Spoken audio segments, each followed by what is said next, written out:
Hello everybody, इस video में पढ़ेंगे इंपरेटिव सेंटेंस का पैसिव वॉइस बनाना। तो इंपरेटिव सेंटेंस क्या होता है? इंपरेटिव सेंटेंस में आज्ञा, अनुनय, विनय, आज्ञा दिया जाता है, अनुमति मांगी जाती है, अनुनय विनय किया जाता है, परामर्श दिया जाता है, सलाह, ये सब होता है। और ये हमेशा सामने वाले से बात कही जाती है, यानी कि इसमें जो है यू छुपा रहता है। जैसे शट द डोर, दरवाजा बंद कर दो, इसका मतलब क्या है? यू शट द डोर, तुम दरवाजा बंद कर दो। सामने वाले से ही तो आज्ञा दिया जाता है, अनुनय विनय किया जाता है, या कुछ भी निर्देश दिया जाता है, तो यू हमेशा छिपा रहता है। तो जब इसको पैसिव वॉइस बनाएंगे तो बाय यू लगा सकते हैं। तो इसको चेंज करने के 3 रूल होते हैं, ये बता दे रहे हैं। जैसे शट द डोर, दरवाजा बंद कर दो, तो पहला है तरीका लेट का यूज करके। लेट प्लस ये, इसको सब्जेक्ट बनाना है, the door be shut by you, by you, ये हो जाएगा। पहला तरीका ये है let plus object plus be plus verb का third form plus by you, ये हो जाएगा। दूसरा तरीका है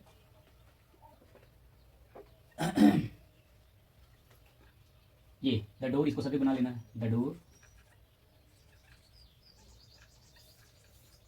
should be shut by you. दूसरा तरीका ये है कि सब्जेक्ट जो ऑब्जेक्ट है उसको सब्जेक्ट बना लो, द क्या हो जाएगा, the door should be shut by you, दरवाजा तुम्हारे द्वारा बंद किया जाना चाहिए। तो इसका स्ट्रक्चर या फार्मूला क्या हो जाएगा? Object plus should plus be, अगर पॉजिटिव सेंटेंस है, अगर निगेटिव है तो not be not, plus verb का third form plus by you. और तीसरा है यू आर रिक्वेस्टेड, ऑर्डर या एडवाइज, जो अगर आज्ञा दिया जा रहा है तो ऑर्डर, रिक्वेस्ट किया जाए तो रिक्वेस्टेड, एडवाइस दिया जा रहा है तो एडवाइज। तो यहाँ दरवाजा बंद करने की क्या ऑर्डर दिया जा रहा है, या हाँ ऑर्डर ही दिया जा रहा है, तो क्या होगा? You are ordered, you are ordered to shut the door,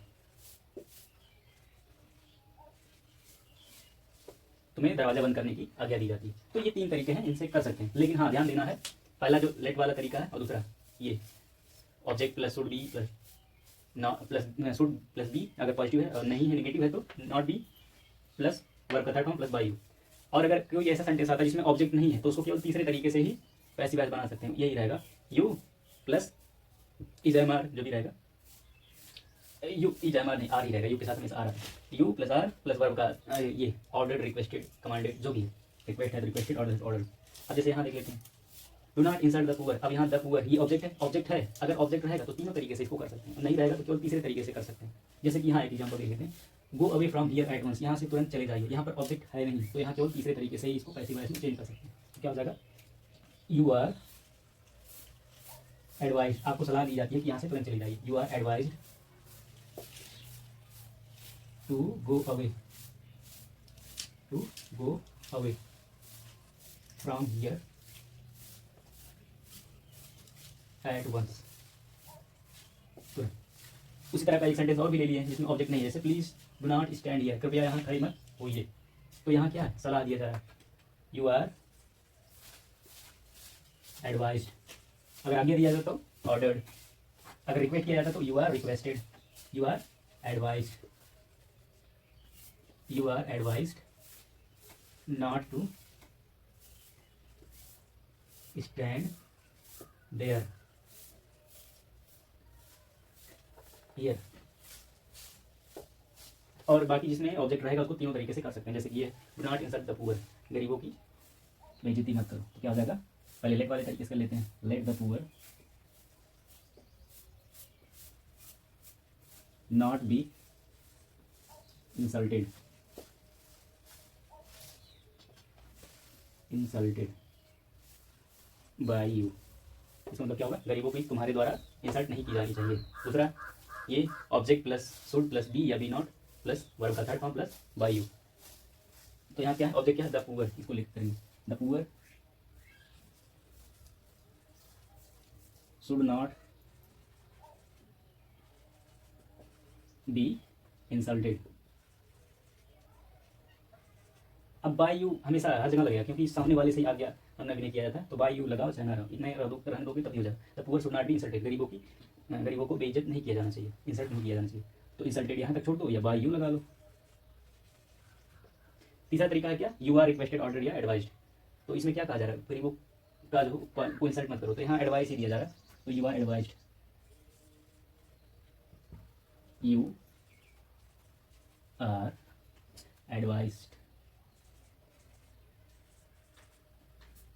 not to insult the poor. अब देखो यहाँ वर्ब का फर्स्ट फॉर्म ही रहेगा तीसरे वाले में, insult the poor, Salt the door. क्यों? क्योंकि यहाँ एडवाइस थर्ड फॉर्म आ चुका है पहले से इस वर्ग में, you are advise not to insult the poor. तीसरा एग्जांपल ले लेते हैं, ऑलवेज रिस्पेक्ट योर एल्डर्स, हमेशा अपने बड़ों का सम्मान करें। तो ये क्या है? ये सलाह दिया जा रहा है, आज्ञा भी दिया जा सकता है। बड़े लोग अपने छोटों को आज्ञा देंगे कि हमेशा अपने बड़ों का सम्मान करो ताकि उनके बच्चे अच्छे से सीख सकें। तो क्या हो जाएगा? लेट का यूज कर सकते हैं और भी, ठीक, इन तीनों तरीके से। तो कोई एक से कर दे रहे हैं, बाकी कितना करेंगे आप समझ गए ना। जिनका ऑब्जेक्ट रहेगा उनको इन तीनों तरीके से कर सकते हैं। तो मैं एक कर दे रहा हूँ, बाकी चलो आप ये छोड़ दे रहा हूँ। इसको आप तीनों तरीके से करेंगे, जैसे यहाँ किए हैं, इन तीनों किए हैं, इसका 3 प्रकार से किए। एक यहाँ है, इसको कर लेते हैं, let the patient sleep undisturb. इसका मतलब क्या है? पेशेंट यानी कि मरीज को अनडिस्टर्ब, बिना डिस्टर्ब हुए सोने में। तो क्या है? You are advised, doctor advice देता है ना कि पेशेंट को परेशान मत करना, सोने दो, तब जल्दी ठीक हो जाएगा। यू आर एडवाइज्ड टू, ठीक है, you are advised to let the patient sleep, patient sleep undisturb, undisturb. इसको बाकी दोनों तरीके से भी कर सकते हैं, इस तरीके से भी और इस तरीके से भी। तो बाकी 2 तरीके से आप करिए। अगला है, do not ask any more question, अब कोई सवाल मत पूछिएगा। तो क्या हो जाएगा? इसको भी तीनों तरीके से कर सकते हैं। क्यों? क्योंकि यहाँ पे ऑब्जेक्ट है क्या? Any more question. तो इस तरीके से करें, तीसरे वाले से, दूसरे वाले से, पहले वाले से।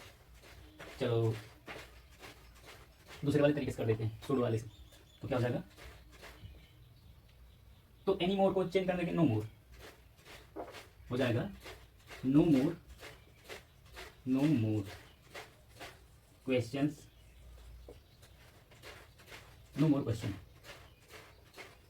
No more questions should be asked. अब कोई भी क्वेश्चन नहीं पूछा जाना चाहिए। अच्छा चलो पहले तरीके से कर लेते हैं, लेट वाले से। तो क्या हो जाएगा? Let any more question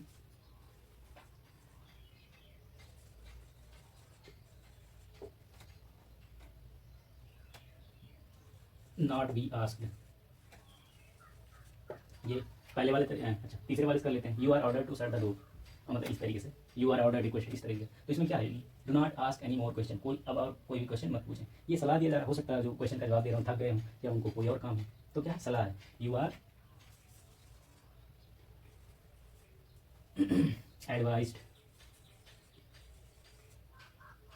not to ask any more question.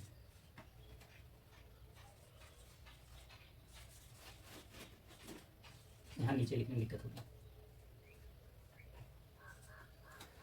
Okay, उम्मीद है समझ गए होंगे कि इंपरेटिव सेंटेंस का पैसिव वॉइस कैसे बनता है। वीडियो अच्छा लगा तो लाइक करें, अपने दोस्तों को भी शेयर कर दें, और फ्यूचर में इसी तरह की वीडियोस पाना चाहते हैं इंग्लिश ग्रामर और मैथ सीखना चाहते हैं तो सब्सक्राइब कर लें ताकि वीडियो आपको सबसे पहले मिले।